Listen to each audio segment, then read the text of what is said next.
Alright, and already knocking stuff over. So, here comes, I guess you would say, part 2 of doing some short reviews. This is all the albums I took a listen to. I guess more deeply, or where I'm more focused on my drive back and forth to work down in Florida. So, say cheers to that.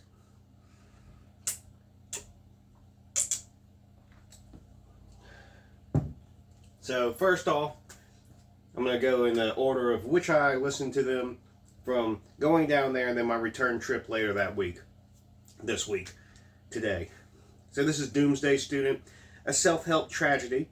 If you're not familiar with Doomsday Student, it's the guys from Arab on Radar / Chinese Stars, No Wave, Noise Rock, really extremely odd material, like extreme noise, not like extreme noise, but I mean it's all based with guitars, drums, and vocals, but it's I mean other bands that are very similar is AIDS Wolf, Daughters on their last I think 3 albums took like put from Health Songs on, Daughters heavily took from Arab on Radar and taking them out and taking out Doomsday Student later on the road and whatnot, because very influential band. They always loved them. They even stated as such.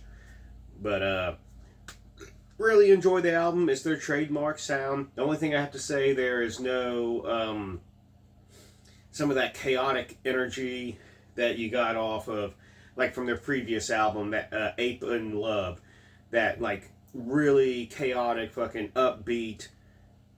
I don't want to say party vibe, but it's a fucking damn. It catches you and you kind of ebb and froth back and forth. This is more of kind of like a mid-paced for me.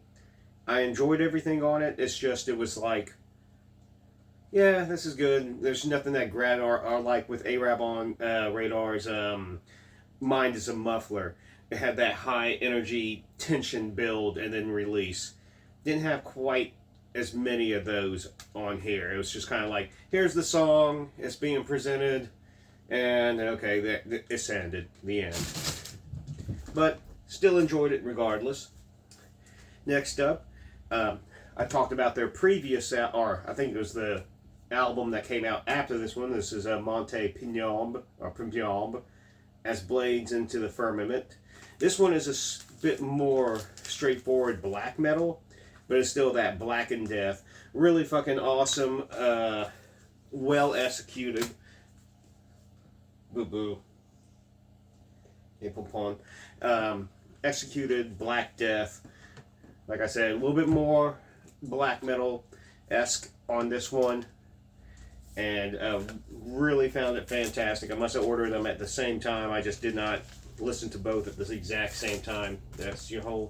You're going to knock everything off, my baby boy. But that's fine.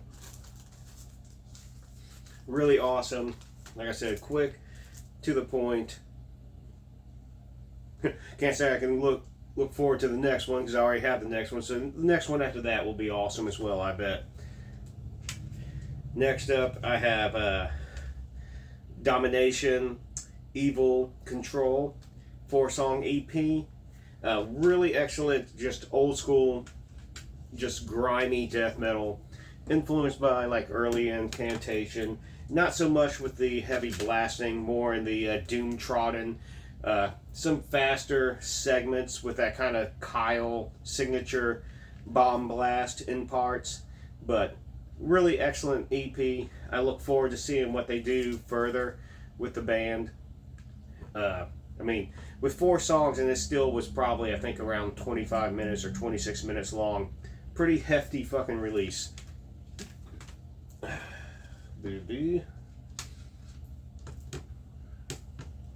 Andre right here, being a turd. Next up is this Soprano Genesis and Rim Job split. I probably will never pronounce that name right. It's my boy Ted Batt, his Gore Grind band. 6 songs from him, 4 songs from Rim Job. I would say both were fantastic. My main issues, I guess I would say, would be with production. Sepro Genesis leads on the side of like chunky Last Days of Humanity style of gore grind. I think the guitars could have came up a bit more. The vocals were a little bit too prevalent. Maybe my settings in the truck were a little bit off, but like I just would have liked more of the stringed instruments, because the drums and vocals came in fine. I mean, I turned it up enough and it fucking, worked, and I really enjoyed it. Rim Job, they got their ass handed to them, to be quite frank. They have a little bit more of a punky vibe to their death grind material. Maybe like Repulsion-esque, but not as catchy by any means. A little bit Impetigo. It was good, but also a little bit rawer recording. Guitars were a little bit more difficult to distinguish. It almost sounded like a rehearsal room demo that was like remixed or remastered. Still enjoyable. Next up, this is Sepro Genesis Primitive Tortured Methods. This is the collection of all their previous demos, more so when it had programmed drums, which, it's not my biggest thing, but it was good fun shit, like Ted even said on... sorry, fucking somebody driving by with the loudest fucking just talk radio going ever, like if you're blasting fucking music, except it's just like talk radio about the news going on.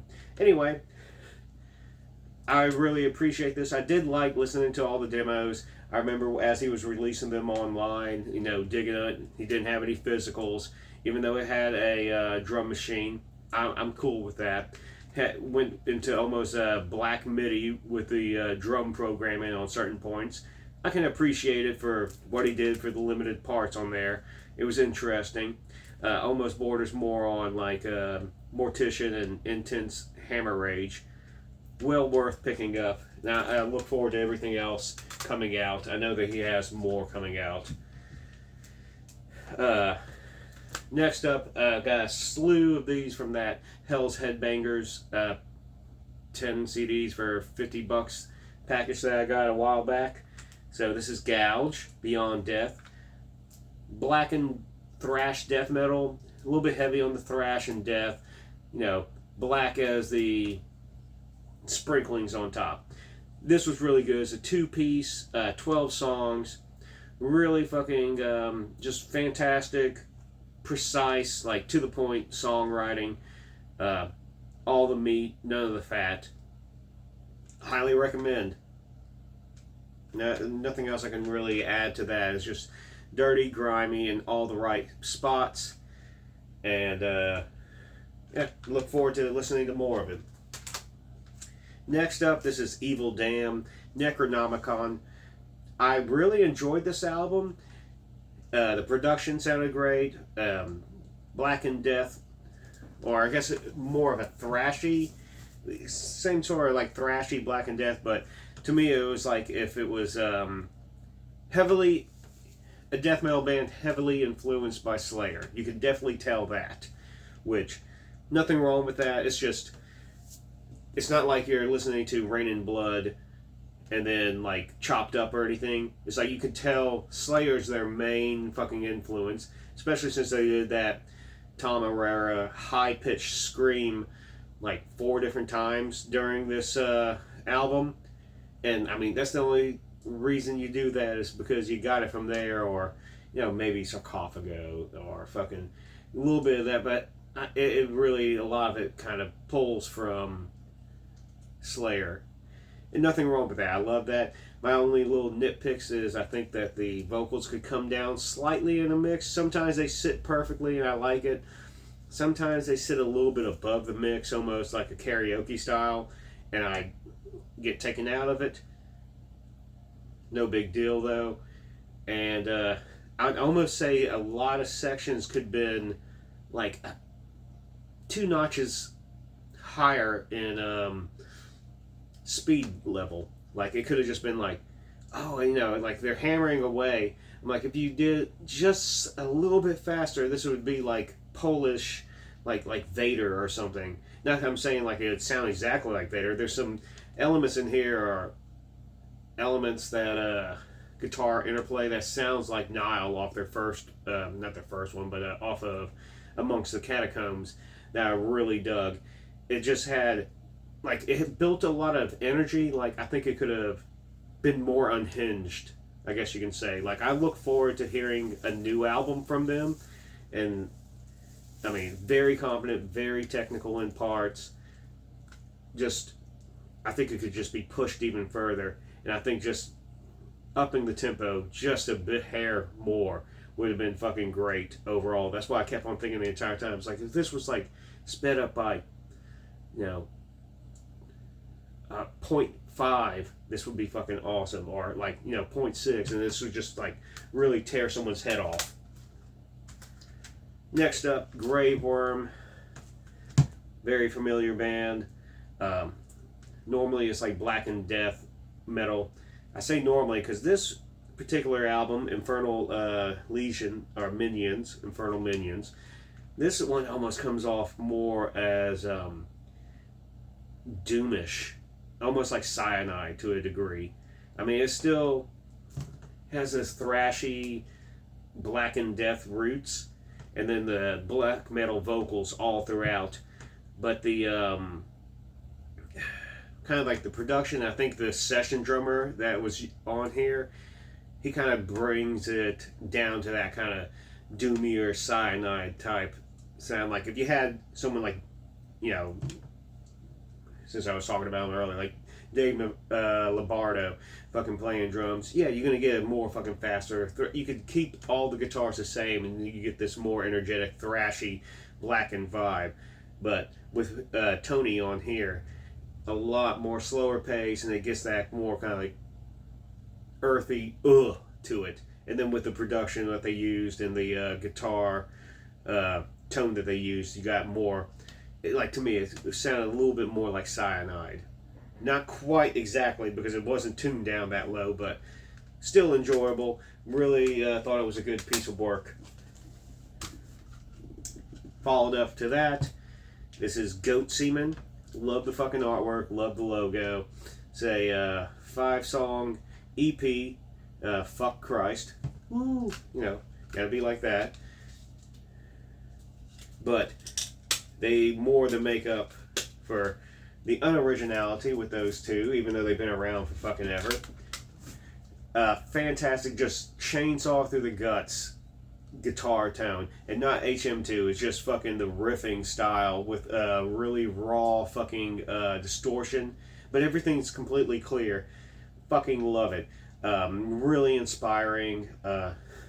Kept on making me think of like, damn, I need to go back to like one of my other projects I have on the back burner right now that I haven't mixed down or don't have vocals. A couple of them like that. Like this was really fucking disgusting. Just like, pure war metal, black metal, like nastiness. And it's just like that grindy fucking nasty, like almost similar to Revenge or Goat Penis. I might say that just because it's Goat Semen. Either way, disgusting and nasty. Definitely you should check it out. Next up, I followed that with Lynchgate. These two, actually, I did not listen. Oh, that one I did. This one I didn't. Next one up is Lynchgate. This is Futura. I believe this was a 4-song EP. Maybe it's a full length considered. Very technical, avant-garde to a degree. Some of it kind of reminds me of Scattered Defunks, the last album they did with the full symphony. I can't remember the fucking name of it, but a lot of Portal-esque type of riffing, a lot of fucking have some quiet parts that go into jazzy interludes to extremely heavy like Necroblast from France. I mean, really just bizarre riffing. It's definitely death metal, and it's right up my fucking alley. It's stuff that I normally either try to involve myself with, or try to write, or I actively listen to quite often. So, highly recommend. Don't remember when I bought this, but fucking pinch key, fucking awesomeness. And the last one I listened to, and I don't know why I pulled that one out with it, is Cardiac Arrest, Stench of Eternity. This was a fantastic listen on the way back. Cardiac Arrest has been around for fucking ever and a day. Out of Chicago. Kind of a grindy death metal. This one, I mean, most of it is just death metal, but this one almost leans further into the grind aspect. And as in like Autopsy style grind, or something like I would do, like when Corpse Arise or fucking Maggot Crown. And, really fucking disgusting fucking songs. A lot of fucking dank riffage. You got a couple of interplays. Almost some of it like made me think of Deceased, like from early on in parts. But it's still an emphasis on like brutality and speed. Like, they've never missed stride with any of their releases. I like everything they've ever done, and this has been no exception to that. So definitely check this out if you haven't gotten it already. That came out last year on Hell's Headbangers. That one will probably be for next week, so I'm not going to even talk about it because I haven't listened to it. So cheers.